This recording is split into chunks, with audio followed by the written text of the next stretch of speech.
Hey Internet, I'm Simon Squibb, your host at the Good Luck Club podcast. Our mission is to help anybody out there that's thinking of starting a business do just that. Equally, if you've started a business and are struggling, maybe you need a little bit of inspiration and knowledge. And we hope by interviewing some of the world's most successful entrepreneurs and change makers that you'll get the knowledge you need to become the person you want and turn your business into that dream company. I personally have started 17 companies from scratch and have invested in over 65 startups. When I sat down and analysed how I did it, I discovered a secret. It was all luck. I'm here to tell you, in my opinion, without luck, it ain't gonna work. Each week, I will discuss with my guests this theory and see if luck is a skill as I feel it is. I hope you enjoy our episode this week.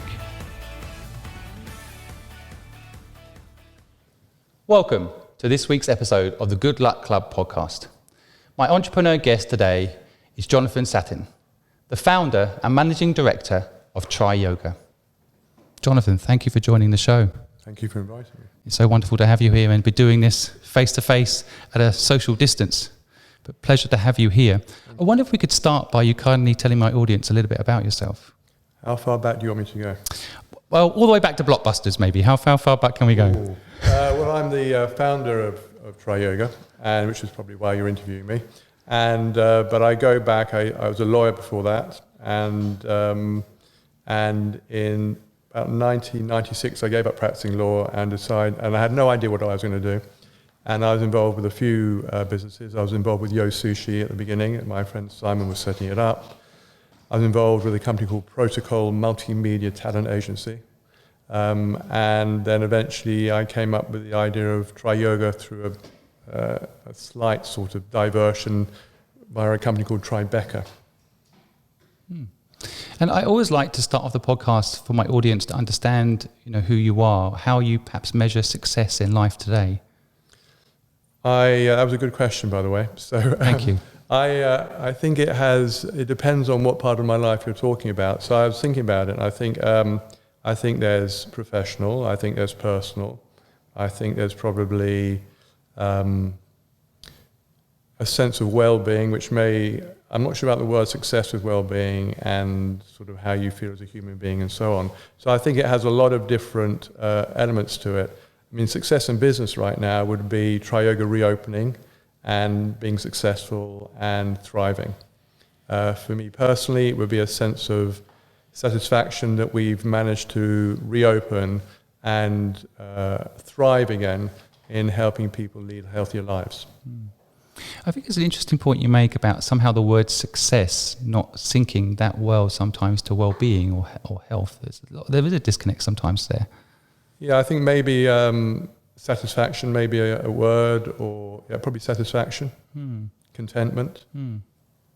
Yeah, I mean, going back to your early years, did you have a different definition of success when you were a lawyer, for example? How did you look at winning? Was it that simple? No, I think there's a degree of winning, but I think there's a degree of sometimes, probably in my early days, a sense of mental satisfaction when you find something or you learn something, which wasn't about winning, but it was about, it probably was actually. And I think, and probably success then probably had a big financial element to it. And at school, was it? I mean, in my school, it was very competitive. Sports was, that's where I think we begin to learn that winning matters more than somehow as if it matters only, and not the actual game itself. But what was your education like? Was it similar? Yeah, very sports. So I mean, it was competitive from the age of about probably 7, and it was competitive with loads of rules. I mean, weird rules, which sort of in a way teaches you to break the rules. Like there'd be a quadrangle of grass, and if you were a senior, you could walk over the quadrangle, but if you weren't a senior, you couldn't. So of course, when you were not a senior, you'd try and break the rules and walk across the grass and so on. And do you think that breaking the rules is good or bad? Depends on my position. If I'm an employer, it's bad. But I think it's mixed. think it's quite fitting for the times we live in now, isn't it? I think a lot of people find rules quite difficult to handle, right? It's do I follow the rules or not? Yeah. Are the rules there to help me? I mean, we all know with the mask scenario, you know, 3 months ago it didn't matter if you wear a mask, and now it's absolutely critical. So. I think if people explain the rules and there's a good reason for it that we can trust, then I'm probably okay with it. But I think, and I'm okay with it right now because I sort of have a sense that this is what we need to do to help people feel safe. I think that people need, we're going a bit political here, but people need strong, clear guidance, a strong, clear strategy. It's probably the same in work to a degree, without so much strong. And I think right now, having clear rules, so in lockdown, it was really simple because you could do this and you couldn't do that.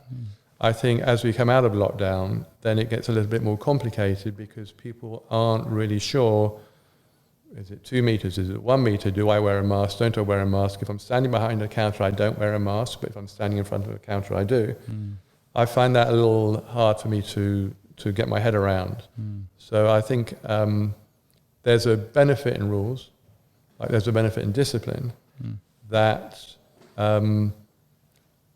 requires us to have a degree of trust in who's imposing it. I think for my listeners out there, you know, a lot of the time entrepreneurship, that those that are thinking of starting a business almost seems like it has no rules, but actually that's not true, right? I mean, a lot of the time you have to be very disciplined. To your point, you have to wake up, self-motivate, go out there and make things happen, think ahead. That takes quite a lot of discipline, right? Yeah, I was reflecting that when I first qualified as a lawyer, I had no ambition to be a lawyer. And I was in this practice, and then they offered me a partnership. And literally, I'd been trained from quite a young age. When I was trained to be a lawyer, they paid us crap, basically, really poorly. But they gave you commission for bringing clients in. So from a very young age, I mean not 7, but when I was about 21, 20, I was at this law firm in Holborn. They gave us money to bring in clients.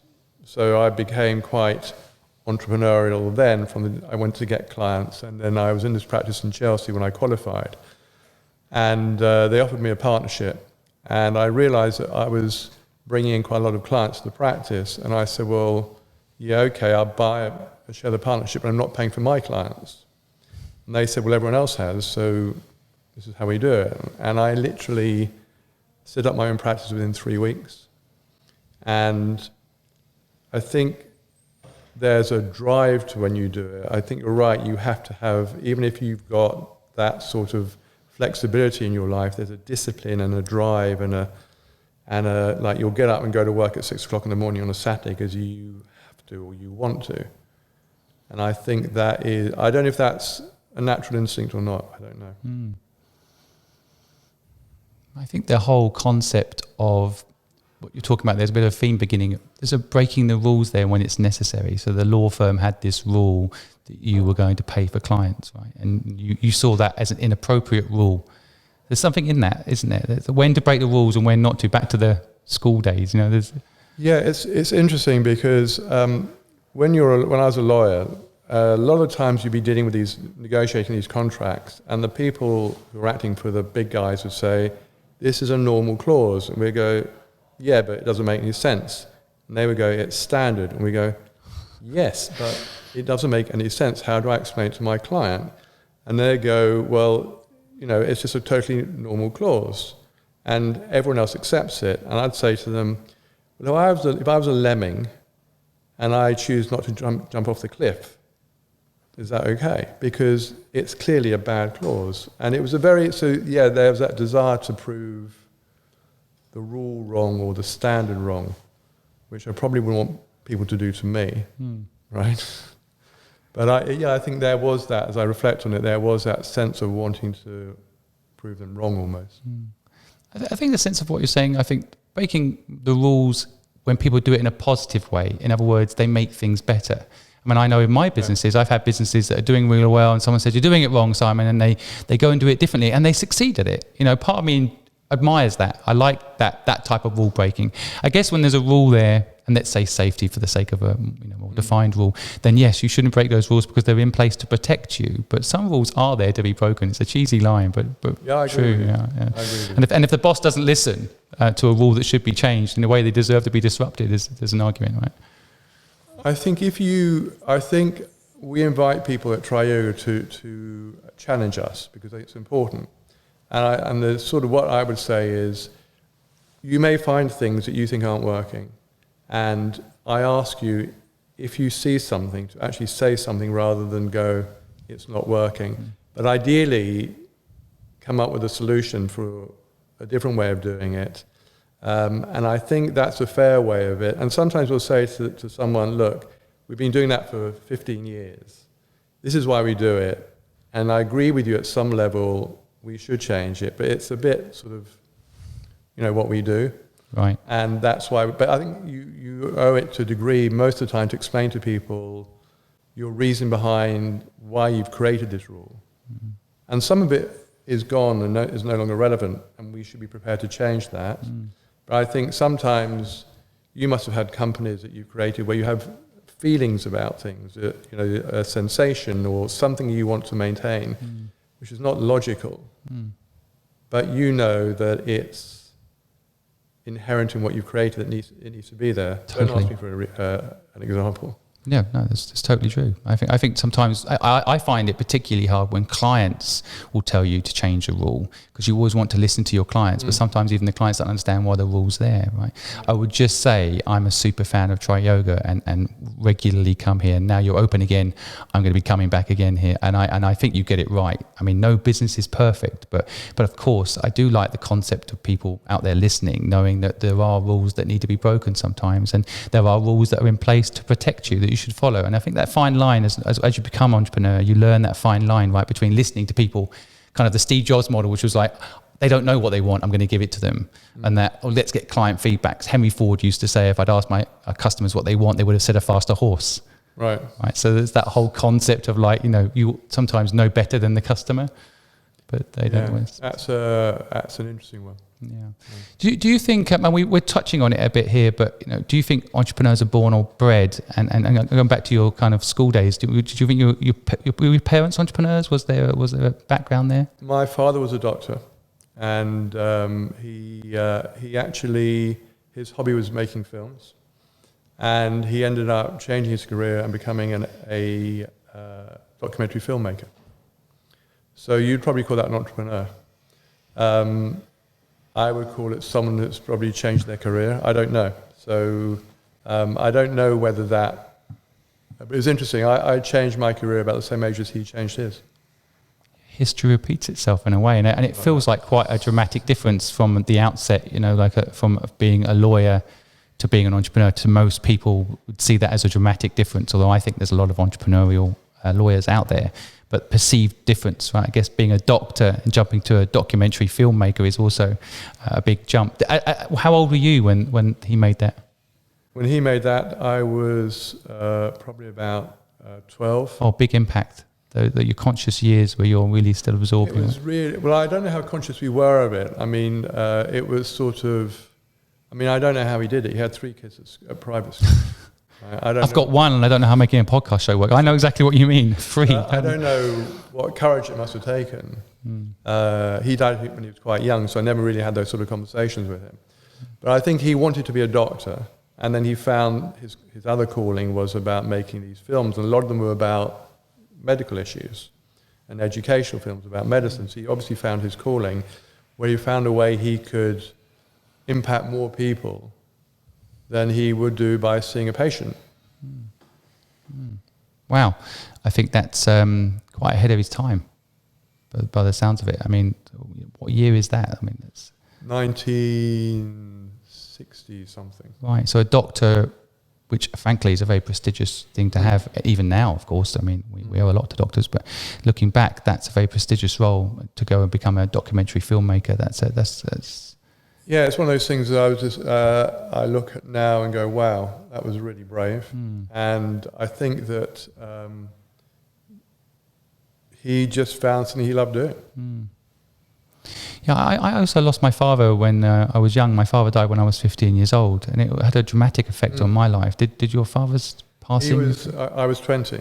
And yeah, I would say that it impacted me very deeply. And not always so clearly at the time. But when I reflect upon myself, when I was 19 or whatever I did, and when I was 21, 22, 23, I think it did impact me, yeah. I mean, I always think that, kind of back to my listeners out there, parent influence is such a big part of that. Is an entrepreneur born or bred piece, right? Yeah. Do you think they're born or bred, and do you think that had an impact on you? I hate this question, right? It's a hard question. It's really hard. I don't know. I mean, I really don't know, and I think that. What do you think? Well, I mean, I asked the question because I'm trying to find out. And what I find out there in the world is a lot of people have a strong opinion one way or the other. And what's interesting is when we can have a debate about it, because I feel like my instinct is I was not meant to be an entrepreneur. Actually, I was meant to be a lawyer. That's what my parents made me think I should be, because they were entrepreneurs. The last thing they wanted for me was a similar lifestyle, the highs and lows in their mind of that. They wanted a safer life for me. So they actually pushed me, you can say bred me, to be a lawyer. Right. But I rebelled. And when my father died, I rebelled. I rejected that idea and wanted to go out there and prove myself. So I feel like ironically, I think I was probably born with some entrepreneurial ability, and they tried to breed it out of me. So it's interesting because I have two older brothers. Yes, I have an older brother and two younger brothers. Okay, so I have two older brothers, and my father wanted one of his three sons to be a professional. And my two older brothers didn't like school that much. And so I was going to be a doctor from the age of about 7 or 10. I was going to be a doctor. And I ended up doing science A-levels, which I didn't really enjoy. But I had a place at Guy's Medical School to do medicine. And I rebelled. And I said, I'm not going to do it. And my father went absolutely berserk. And my brothers tell the story, which I don't think is true, but this is what they say happened. I used to play drums very badly in a band. And apparently I had this deal with my dad. I had a year to make it in the music industry, otherwise I had to become a professional. I don't remember that bit, but there may be a reason why I don't remember it. And the deal I did was I could be a doctor, dentist, lawyer, accountant. I think that was it. And then go Tinker, Tailor, Soldier, Sailor after that. And I didn't want to be a dentist, and accountancy was boring in those days. I think it's a Monty Python sketch around accountants. And so I said there was a TV program called The Main Chance with this quite trendy lawyer in it. So I decided, if push comes to the shove, I'd become a lawyer. And strangely enough, I didn't make it in the music business, and I ended up somehow getting a place at law school. And suddenly you're on this career path. And I had no idea about my career path. And I was suddenly at law school. Then I got my articles, and I was being trained. And I did my exams. Then I passed them. And then I qualified. And then I got this job in Chelsea. And you're just on this career path. And so it's the point about mentors and father figures. I had no one really guiding me, what do you really want to do? What would you really like to do, sort of question. And I was on this career path, and one of the people who influenced me came for dinner one night at my mother's house. Very interesting businessman, and he was talking about, he knew I was at law school, and he said to me, his big thing about lawyers is they never have an opinion. They always tell you the law, but they never give you an opinion. He said he'd want to go to a lawyer who gave an opinion. And I made a decision that when I qualified, I would give an opinion. I would actually say, this is what I think. Because when you're at law school, when you do your exams, 70% of the marks are about knowing the law. 30% of it is about applying. So you actually don't need to apply it at all to actually qualify as a lawyer. So I made this decision to actually give opinions. And that's how I became, when I became a lawyer, that's one of my unique selling points, right? Not that we had them, was about actually saying to you, this is what I think. So I don't know what the question was, and I don't know how I've got to this point. But there you go. No, I'm enjoying the story. Please carry on. I mean, I think the whole process that you're talking about there, for me, I was thinking about the listeners, that a lot of people fall into career choices that they didn't make. Yeah. And they sometimes end up being happy about that, and that's cool. And other times they're like, hold on, what am I doing here? And I see people then spend the next 10, 20 years in something they don't really enjoy because of the prestige, the image. I mean, being a lawyer, having your own law firm, which is what you ended up doing, I mean, that's pretty prestigious, right? So how do you go from that to giving it up and starting in a whole new genre of yoga experiences, Triyoga? I think I always felt I should be doing something else, but I never knew what it was. And I had no idea what it was. And like you say, you are on this career path. And I think things have to happen for you to make decisions. I think that this is my vision of it. I see we're all driving along a motorway. Normally, if you're a lawyer, it's in a Porsche in the fast lane. That's facetious, but you know. And you're driving along and you don't see any road signs. And then what I realized for me was you start to see the signs. I don't mean like there's a thing in the sky, but you know, like it's like there are these different exits you can take as a person.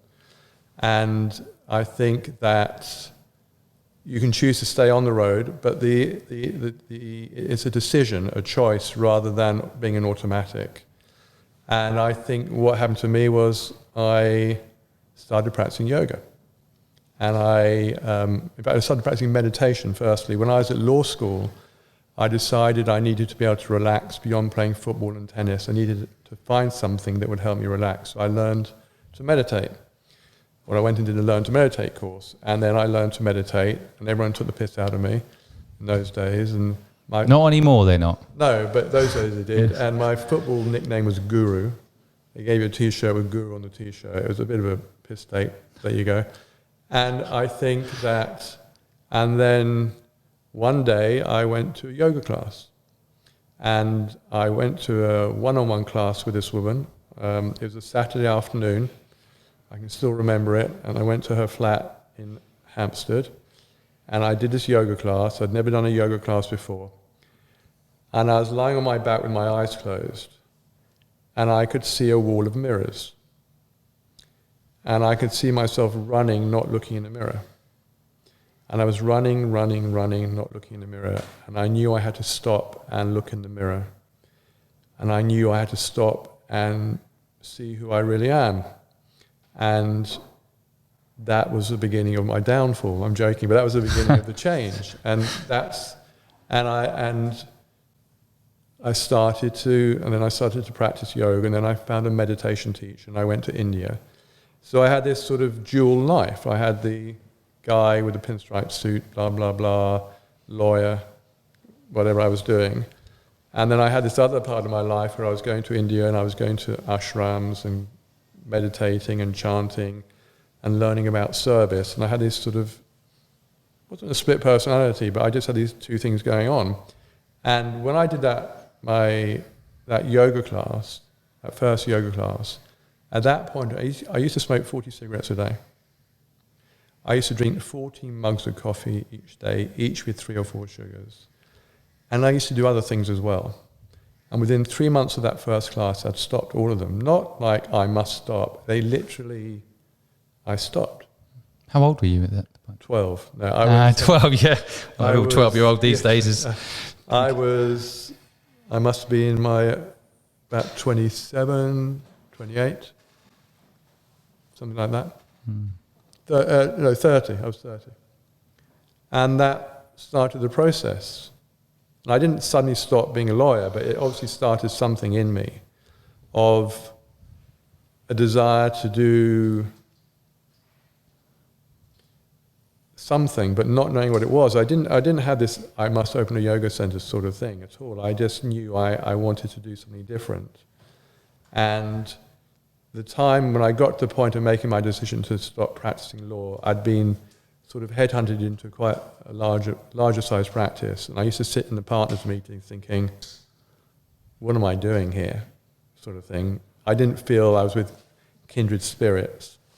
And I got to the door of my office one day and I thought, can I swear on this? Definitely. I thought, fuck it. I thought, enough. And I wasn't depressed or anything. I just knew it was enough. And the senior partner was a great guy, a guy called Leonard Ross. who was much older than me, but he was an amazing guy. And we'd become friends, while I'd been in his practice. And I went to see him. I said, look, Leonard, I've got to stop. I don't know what I'm going to do. And he said, I don't blame you. He said, I had to work a year's notice. And I used that year to find out what the hell I wanted to do. Or I thought I used that year to find out what I wanted to do. And but it started the process. But I remember that getting to that door and going, enough. I think a lot of people have that feeling. But I think I also see a lot of people that don't actually make the change. Fair enough. Yeah, I think so. What do you think was different? Was it the exposure you had to? Was it the environment you grew up in? Why do some people break free and some people don't? I mean, there are a lot of people that might be listening now that are stuck on that road going fast, and they almost are addicted to that system too, right?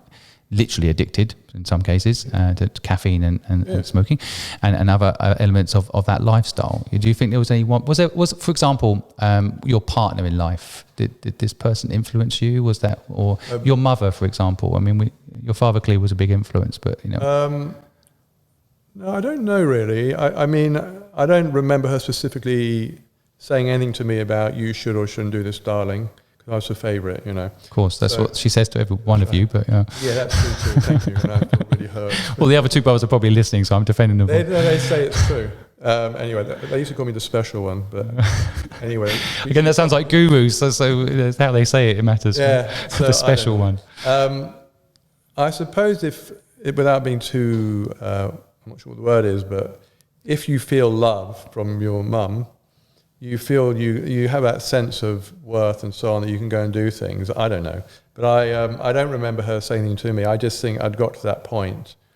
And I think as long as you make a voluntary decision, I don't think there's anything wrong in staying on the road if you make that decision. And I think we're all different. There are all these different exits you can take. And I think that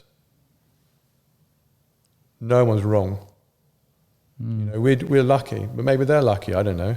Yeah, I know what you mean. We're lucky we made that decision. I feel, and I feel sort of blessed.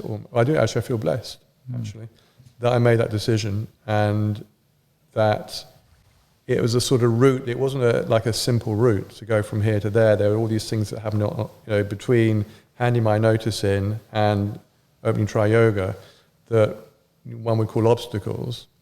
And I think that, but I feel very grateful and blessed that I've been able to do this. Grateful and blessed links quite nicely into this concept of luck. How do you think luck plays a part? So, you can call it luck. I think that, so this is an example. When I was doing my last year in law, I did wonder a bit how I was going to survive financially after I left. And I was in, I think, month 6 or 9 of my 12-month exit. And I was basically working 3 days a week or 2 days a week at that point. And this deal came into the office from one of my clients that basically was a pretty big deal. And I agreed with the firm that I would do the deal, otherwise my clients wouldn't bring it to the practice. And that gave me enough money for a year. I don't call that luck. I mean, you might call it luck, but I call it good timing or being looked after, something flaky, whatever you want, right? But I do feel that sort of sense of being protected. I'll probably go and get run over now, but I... Hopefully not. But you know what I mean? That sense I do know what of you mean. Being sort of looked after, and there were things that happened when we were opening Triyoga that were just sort of, wow, that's really interesting. Like, how did that happen? And the thing is, I must admit, I wasn't totally relaxed. When things were going a bit awry, I didn't go, don't worry. Or I might have said that to other people, but I was completely freaked out about things. And then it's the sort of thing when I look back, I go, wow, that's really interesting that happened. So I call it maybe good fortune. For me, a slightly different way of putting it. Well, Buddha said that there's kind of everyone will have 10,000 hours of good luck and 10,000 hours of bad luck. So I guess my add-on to that is there's an element of perspective to it. It's kind of, I think, what you're touching on there, your view on what's happened and stages. And yeah, I don't. God, this sounds really, but it's all okay. I mean, like this thing we're going through now. I mean, 6 months ago, you have an expectation where your life is going. Right. And this thing happens. You were celebrating 20 years of the business just 6 months ago. Yeah, so that's a fantastic milestone. We have a training day going today, and I had to stand up at the beginning. And I was saying it's really interesting. It was the last time we were all in this studio together. We were celebrating our 20th birthday, and that was our 20th birthday was the 19th of February. And we had our party on the 29th. And I said, wow, 5 months later, here we are, doing this training about reopening and all this stuff. And I'm not complaining about what we're going through. It sounds weird, I know. But there's something that is incredibly intellectually challenging, this stuff about how do we deal with this, going online, doing live stream, setting up cameras in studios, all this stuff. It's sort of interesting. I wouldn't recommend it, right? I mean, sleep-wise, all those things, I would not recommend what we're going through, but there's something, you must know what I'm talking about. There's something about when it's going really awry, when you're negotiating with the bailiffs about not closing your business, and you get through it. There's something about it. I'm not tempting fate, God, but I just think there's... It's actually what makes life interesting, isn't it, in a way? Not too much. Yeah, you don't want it to be too interesting. Yeah, so I think... So luck, yes. Good fortune, yeah. Do you think being born into an entrepreneur, I mean, that's luck you can't control where you're born, for example. We're born into a family that's entrepreneurial, in the right environment that all encourages a better life, or how do you feel that part of luck plays out? Because my definition is that there should be a second element of luck in the dictionary. There's one element which is the random, you cannot control it. Let's say coronavirus. Yeah. This is no one's fault. It's happened, despite the conspiracy theories out there. My view is it's no one's fault. No one wanted this to happen. And that's random luck. But how you deal with it can define whether or not you are lucky going forward because of it. Yeah, I totally agree with that. I think how we deal with things that's why we're here in a way, isn't it? I mean, how you've coped with adversity, how you coped with your dad dying when you were 15. You either made it work or you didn't. And no one wishes bad luck or bad fortune on anyone. And but this is how we grow. And otherwise it's like training. It's like if you want to run the mile, you've got to train and go through a bit of pain to run the mile. If you want to run it quicker, you have to go through a bit more pain. And probably you've had this with your businesses, all 66 of them, right? That there's stuff that you go through like you wouldn't wish on anyone. But, this is how it is. And maybe we get better. I don't know if I have got better when there is adversity. Maybe I have got a little bit better at coping with it or appearing to cope with it. And, when we were opening our original Triyoga, did you ever go to the one in Primrose Hill? I didn't go, no. I arrived back in England 3 years ago, so you just moved. Yeah, nothing personal. And no, I don't take it personally. And so we had this thing, we were very precious about painting the name on the outside wall. We didn't want to have a Perspex sign up. And you'll see when you come in here into Camden that the wall is painted on the wall. Anyway, we were desperate to find a guy to paint on the wall. And we're getting closer and closer to opening, and everyone's getting more and more fraught.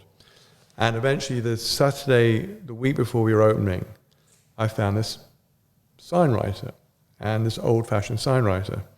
And he turned up on a Saturday with his Morrison van, I think it was, and all his paint and everything, and he climbed up his ladder, and we had this logo that he was painting on the wall, and I was so happy, right? Because suddenly this thing I was helping create, the name is going to be, it's like when you put your nameplate on the outside of a building. Totally. So I thought, this is it. And so he gets up on his ladder, and I go away, and I come back about 4 o'clock in the afternoon. So this is in February. And he's just finishing, and it's amazing. There's our logo, or blob, as some people call it. And this is it. So I ring my girlfriend up. I was like, I'm going to come and get you. You've got to see this. And I lived in Primrose Hill at the time. So there's a 5-minute drive there, picked her up, came back. As I was driving back, it started to rain a little. And so I drove in through the courtyard. It's a bit like here, you're driving through the courtyard. And the sign that was on the wall was melting down the wall, right? It was literally melting down the wall. And I rang the guy up and said, oi, right? He said, that's impossible. When I put the paint on the wall, it sets, it cannot melt. This happened twice it melted down the wall. And probably, maybe today I can laugh at it, but when it was happening, it was not funny, right? I was really stressed, right? And freaked out of a purple wall and all this stuff. So adversity is probably a lot better in retrospect than when you're in it, but I think you're right. The way we deal with it, that's probably why we're here to a degree. And I think there's so many things in that story that I think my listeners can pick up on. First of all, when you see a successful business like Triyoga and you look at where it is today, and people might be like, wow, I can't build something like that. They've got to remember at some point along the journey, you were caring about the sign outside the front, and you were caring about the lock on the door at the front, and you wanted to make sure the windows were clean. There's a million things that take effort to make a business work that a lot of people sometimes overlook. But the fact you care so much about the sign, that's one thing I think some people don't realize how important that is, to care about those details. And then all the way through to, like you say, now it's a funny story, but at the time it wasn't. And I think anyone listening right now that's having a tough time, and there's plenty of people in that position, there will be a story out of it. At the very least, there's a story. Right? It doesn't stop. I mean, you're right. It doesn't. I think, well, for me, maybe I'm a lunatic, but it doesn't. That caring about that minutiae, or that's a big thing. But for me, it was.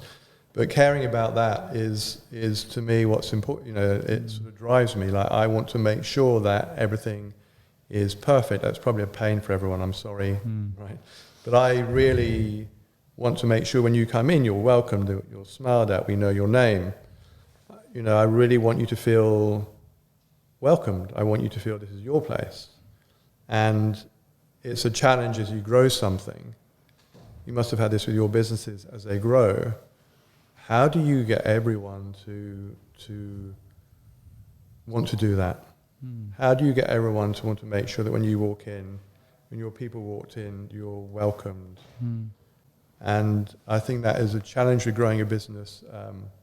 When we started to grow Triyoga, people said to me, you're going to lose your soul. I don't mean my soul, but you'll lose the essence of who you are. And that was a big concern. And I said, look, I'd like to actually prove you wrong. I want to prove you wrong. I want you to be able to say to you, we've made it better, right, as we've grown, rather than actually, like, there are businesses that you and I probably know that start off with a great integrity and drive and so on, that, I won't name any, that sort of lost it on the way. I was going to write down Pret and Pizza Express and people like that, but you're right, we won't name any. That's the best way to go. Because, the people started them with a great intention, and I still have that same intention, and I think that it's a real challenge to be able to do that. I don't think we've done it as well as we could, to be really honest. I think there are things we do really well, but there are things we can improve. But I'd like to... I had this horrible master at school, right, when I was at prep school. I won't name him, but he's in prison, actually. Well, that's good. You can name him. We can't get too easily. Yeah, he was a very unpleasant man. And my prep school was a fantastic school, but he was the one unpleasant person at school. And he said he was a real bully too. And he said to me, when we were doing our common entrance, as it was in those days, you'll never pass that. I thought, fuck you. Probably not when I was 13, I probably thought something else, but I thought, fuck you. I'm going to prove you wrong, right? And that has stuck with me, and I actually did well, but I have that desire, and I think you probably do too. I had exactly the same thing, yeah. It's you're never going to make anything of yourself, sort of. Actually, I feel like those bad experiences at the time, which are horrible experiences that stick with you, can also be the things that drive you, right? Yeah. And I think the other thing you're mentioning there that I want my audience to kind of grasp is this concept of, frankly, scaling a business but keeping the core culture and essence alive, because there is a feeling that a lot of businesses as they scale lose their essence, right? But I think perhaps, and this is more a question, Is it because often people expand for expand's sake as opposed to expand because the customers want it? So I feel, and I'm not just saying this because I'm sitting with you here today and I'm a big fan of Triyoga, but I honestly think there's an energy in all the Triyoga spaces that is hard to replicate, but you have replicated it. And I think it's around the purpose of the business, right? The genuine desire of the founder to create an experience for people when they walk in the door. But for a lot of people, it's like, how can we build a business to just get more people through the door? Yeah, that's a big issue because money is involved. You want your business to be financially successful. Your word success, right? So you want your business to be successful, and there are points on the road where you have to decide what's driving you. And I think they can work hand in hand. Like at the beginning, for me, yoga and money was a big issue. Right? Can you run a business that is delivering this amazing practice? Okay, and be in integrity. And I found that quite hard to start off with, to sort of think, is it okay? It wasn't profitable, so it was okay, but is it okay to be profitable? And I think that's a perpetual dilemma, right?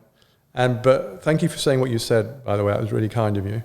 And I think that is our desire, that when you come in, whichever Triyoga you go to, it's funny when I say that now, but whichever one you go to, we want you to feel that. We want you to feel like you're walking in somewhere that... do you know Matthew Williamson? No. So he is a very interesting, amazing clothes designer, and he was a friend of one of our investors, my original investors. And he came to look at our building in Primrose Hill when we were building it out. And we were going to have wooden floor and this, that, and the other. And he said, no. That's probably not how he said it. He said, no. You need to do like dark floor in reception and white walls, but one wall will be color. And then he said, when you go upstairs in the studios, you're going to have white floor, white walls, right? And you're going to have color on the windows. And he said, and it was a brilliant sort of piece of advice. He said, by the time people come into that studio, they will know they're entering a sacred space. So the feeling when you take your shoes off, you put your shoes downstairs and you walk along these, the floor is dark, and when you go upstairs and you walk into that studio, it's got white walls, right? I mean, it's got windows, but it's got white walls. And it had this amazing sailcloth on the ceiling, which was only there to hide the crappy windows, right? It just had to hide these crappy skylights, so we had a sailcloth. And you were in this amazing space. And that's always been now how we design the buildings. We want people to feel it's a sort of decompression. Do you dive? No. Neither do I. This is why it happens. You have to come up out of deep water. You have to do it slowly, and then you recompress, whatever they say you do. And the idea is you come in, you take your shoes off, and it's like you start to slow down. And you walk through the building, and by the time you get into the studio, when you walk into the yoga studio itself, there's a feeling. It has to start downstairs, right? And that's what we've tried to do, and we try to replicate that. You can't replicate the buildings that are all different, thank God. You don't want to replicate a bloody building, but you like the feeling to be that when you walk in, it's partly about the incense for me, but that's for me. I know not everyone likes it, but I like that incense. Right? I like that smell. We used to have it all over the building, and then we've stopped because people didn't like it so much. But we always have one burning downstairs. And to me, it's a sensory thing. When you walk in or you walk down the courtyard, you smell it. Hopefully you like it. And it's not too hippy-dippy for you. And you walk in, you take your shoes off. You want people to feel they're slowing down.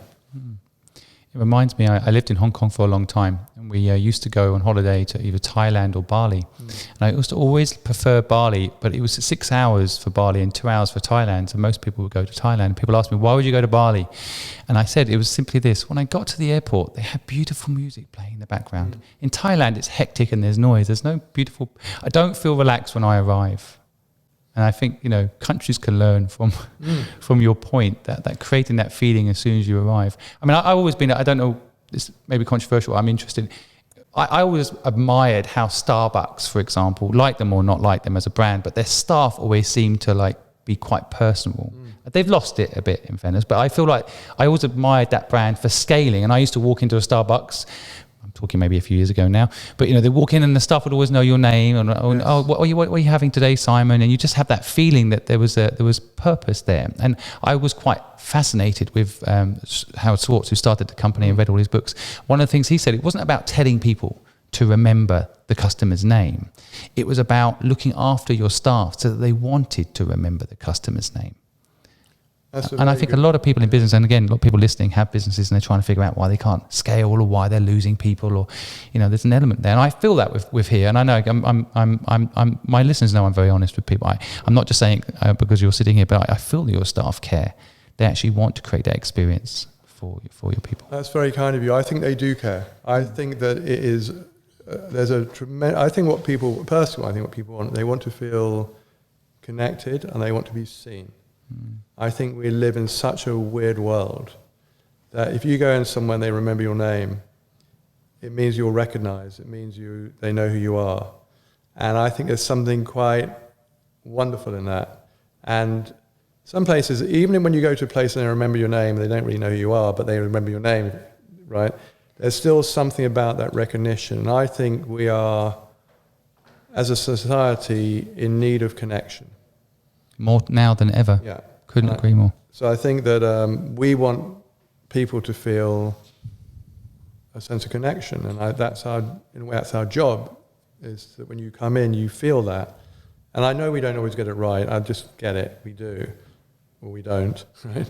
But our desire is that we get it absolutely spot on every time. You mentioned something earlier about having an investor. I think a lot of people dream of that. Right or wrong, and they wonder how to get investors for their business. Is there any insight there? Any few? When I first raised money for Triyoga, because I was a lawyer, people believed that I knew what I was talking about. Right? It wasn't true, right? But you had that air about you, right? That you knew what you were talking about. The other thing was I was very passionate about what we were creating. So I think that's a big thing. This is one of the things that happened. So I had some very good connections when I was a lawyer. And one of my friends had recently sold his company, and I knew he was cash rich, as they would say. So I thought, well, I'd ask him. We raised, when we started Triyoga, I raised £500,000 in 1998. And so I sent the business plan to my mate and said, well, maybe, whatever. He said, oh, you should meet our personal trainer. I thought, what the fuck? What's that about? And I said, okay then. And I met this personal trainer, who's a really nice guy. And he said, you should meet one of my clients. One of his clients was a guy called David Svendsen, who was the chairman of Microsoft at the time. And he became my biggest single investor. So that learning for me was about, all those meetings are worthwhile. It's like when we go to look for properties, you must have done this. You go and see all these properties that you know probably are going to be a waste of time, but you never know. You may be walking down the street and you'll see another property. There's a right property. So it's a tip without being a guarantee that everything's worth following up. And as I said, he became our biggest single investor. So, yeah. I think, again, there's so many insights there from an experienced entrepreneur that I want people to pick up on. I mean, people do have this struggle with like, what's a waste of my time and what's not. And I think my view and what my translation of what you're saying is that sometimes you've got to do what looks like a waste of time to realize that it's not. And what you think wasn't going to be a waste of time often is. Yeah. And so it's that. I think you never know. And I learned a lot when I was doing the original fundraising. I knew very little. I think because you're a lawyer, people think you know what you're talking about. I mean, they do think that. And I was way out of my league. And I remember going to a meeting with this guy, and he said to me, what's your IRR? And I had no idea what he was talking about. And I was like, oh, I've got that back at the office. So I got back to the office. Well done. And I rang up my account and said, what the hell is IRR? He said, well, that's your internal rate of return or something. I said, oh. And can you give me the number? Yes. But then you learn in the next meeting, you go, yes, our IRR is something or other. And so I think it's sort of we're just like no one can know everything as well. That's the other thing, isn't it? Like blotting paper, not people use it anymore, but where you soak up all this information people keep giving you, and then one day it comes in use. Yeah, I think as someone with a 3-year-old child, I'm always very conscious that he's absorbing stuff all the time. You've got to also be careful. A lot of people pick up accidental prejudices or accidental misunderstandings about how the world works, right? Which is actually one of the reasons I'm doing this podcast show, because I want real entrepreneurs to tell their story, the truth, and how it worked out and how it played out. And I think because a lot of people have a misconception of what it's like to be an entrepreneur. They either see it as glamorous, which it certainly isn't, or they see it as incredibly hard and perhaps something they can't do, which is also not true, right? There's something in between, is what you're kind of talking about there. But if you absorb enough, we're always learning, right? It's that kind of idea. Yeah. Even now, you're 20 years into building this business, and what you're saying is you're still learning. Yeah, and we're learning a lot now. Diversity, inclusion, equity. These are big things for us to learn now. Right. And I've realised how much I didn't know, or how much I need to unlearn, and it's quite sad in one respect. And so we're going through a whole program here to address these issues, to make sure that actually we know what we actually behave in a way that is appropriate. Yeah. Well, I mean, I had to leave England and live in Asia for 20 years to realise that my own mother, who listens to this podcast, I know, is slightly racist. No one likes to call their mother racist, but ultimately she is. And I didn't realise that because I grew up with her, just assumed it was normal that she had these opinions about different cultures. And it wasn't until I lived overseas that I realised, for example, I lived in China, but because they're communists, somehow that meant that they were bad. But people weren't bad. Maybe that's a government system that's not compatible with our mindset around democracy. It doesn't mean the people have anything to do with it. So it's interesting how it all gets blurred up, and it takes a lot of courage to change, I think, around this subject you're talking about, because it kind of come back to your DNA, that 0 to 7 years, that almost like part of your original programming. Yeah, I think it's I hate to use the word, interesting is not the right word. It is it's necessary. Necessary. And I think we have to, as a society, make changes. And all this enormous thing we're going through with the pandemic and everything else that's going on at the same time, I was writing a blog the other week and I used the word fertile and everyone laughed. They said, no, you can't use that. Everyone's going to get pregnant. I said, what are you talking about? And it's a fertile time to change. And I don't recommend it as a comfort thing. But we, for example, we had no online presence in classes before March the 26th. So when we saw COVID happening, well, sort of happening, we made a decision that we were going to create an online program. So within a week of closing the centres, we had 45 online classes. We now have 108. And we then created an online guest workshop program. And when we reopened, or if we have reopened now, whatever, right, we will be having all our physical classes will be live streamed. So I think there's something about being squeezed a bit, well, a lot, right?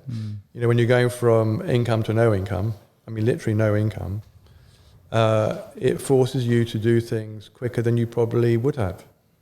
So I think there's something about these times that we have to change, we have to learn. We'll make mistakes on the way, that's for sure. I feel that way about things like the theatre, for example. It seems, I love going to the theatre, it's such a wonderful experience, but it's expensive. I love the idea that everyone could go and see Wicked, for example, and pay a fraction of what I had to pay to go and see the same. Everyone should have that experience, right? So the online world in a way gives that opportunity, and perhaps if the old avenue is cut off, then it's a good thing. Back to that, is it bad luck or good luck? But equally, it's quite hard to change when, for example, I come to Triyoga. It's hard to replicate this atmosphere in my front living room with my 3-year-old climbing on my head. So there's always similar here. Yeah. So it's fascinating. I could talk to you forever. Actually, I feel like your story and your insights. I can unpack so many different elements of what you're talking about. But unfortunately, I only have you for an hour. I know. So I wanted to just kind of wrap up by asking you this closing question, which is, if you went back to your younger self, maybe it's the lawyer. I don't know. You can tell us the age that you're going back to. But what would you tell that younger person?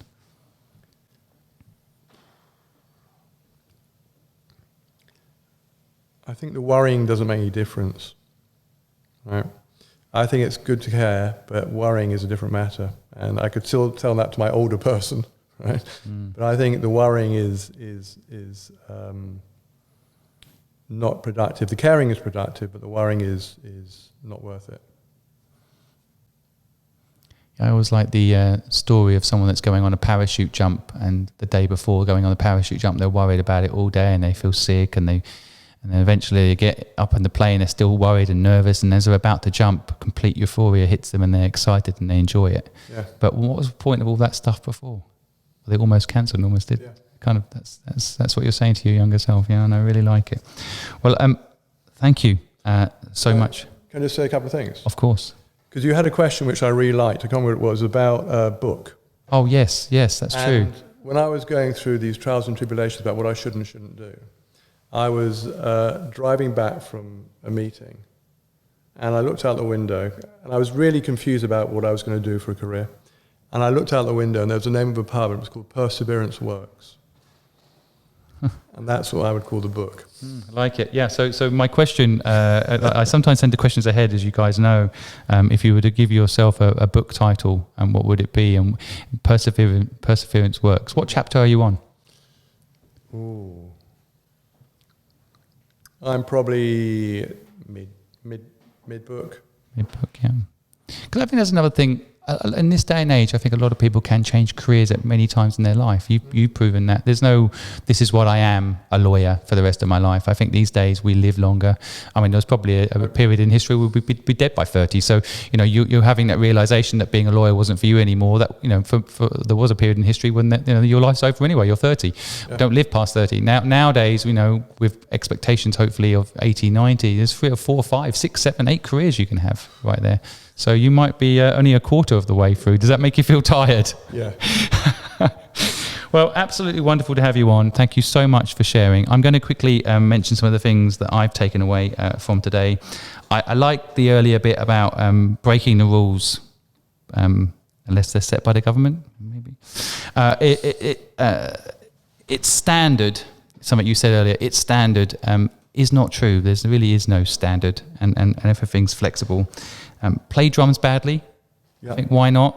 Yeah. And try it. Maybe it was your career, maybe it's not, but try it, play them, and then right? If you never play the drums, then you never know. Still playing. Yeah, still playing? Yeah. Still bad? No, I'm really good now because I've got a digital drum kit at home. Oh, okay. Well, maybe we should put that in the theme tune of we could do, yeah. You put I have the iPod with my Springsteen on it, and then my drum headphones, and I'm playing along with Springsteen, and I sound really good. I'm sure you do, with Springsteen supporting you. So maybe we'll put the link in the bottom of the podcast, and our audience can let us know what they think of this drummer we have sitting with us today. Have an opinion. I think that's an important part of life. I think that was your unique selling point as a lawyer, but I think having an opinion matters, and I think equally though, I mean, there's a lot of people out there with opinions. Sometimes an appropriate opinion in the right environment is important. You mentioned that about how you let people give you feedback. I think it's all well and good having an opinion, but also being constructive about what the solution is, which I think is really important. A lot of people overlook that, including customers. Sometimes they'll just tell you what they think, but they don't give you any constructive way to actually make it happen. So I think everyone wants to hear an opinion if there's a constructive way to deal with it. I think you are a guru still today, so your brothers are right. Leonardo Ross, I want to make sure we must check him out. Leonard Ross. He's dead, unfortunately, but he was an amazing man. Yeah, I think everyone needs him in their life at one point. He's Tessa Ross's father. Oh, okay. So and Ben Ross's father. Right. So he was a really amazing guy. I think having someone in your life that kind of says, do it, supports you, and those moments of a crossroads, because he could have easily told you to stay being exactly what you were, but I love hearing that people have impacted your life in that way at that moment, and so we all need someone like Mr. Ross in our lives at some point. Look out for them. I think you have to keep them close, and don't worry. Basically, I think that's my conclusion. That's a good piece of advice. Yeah, don't worry. It will all work itself out in the end. You'll either be dead or you won't, but in the end it will work itself out. So thank you so much for sharing your story with us today. I'm really grateful. Thank you. Thank you for watching today's episode of the Good Luck Club. I hope you enjoyed it. If you did, then I'd really appreciate it if you went to the links below, gave Triyoga a like on their social media pages, gave them a comment, or even popped in and have a cup of tea and check out what they've got going on. Green tea, of course. We try our very best every single week to bring you a show that teaches you one or two things. We know you have thousands of podcasts you could be listening to, and you take the time to listen to ours. So if there's any way we can make it better for you, please let us know. Enjoy your day. Thank you for listening.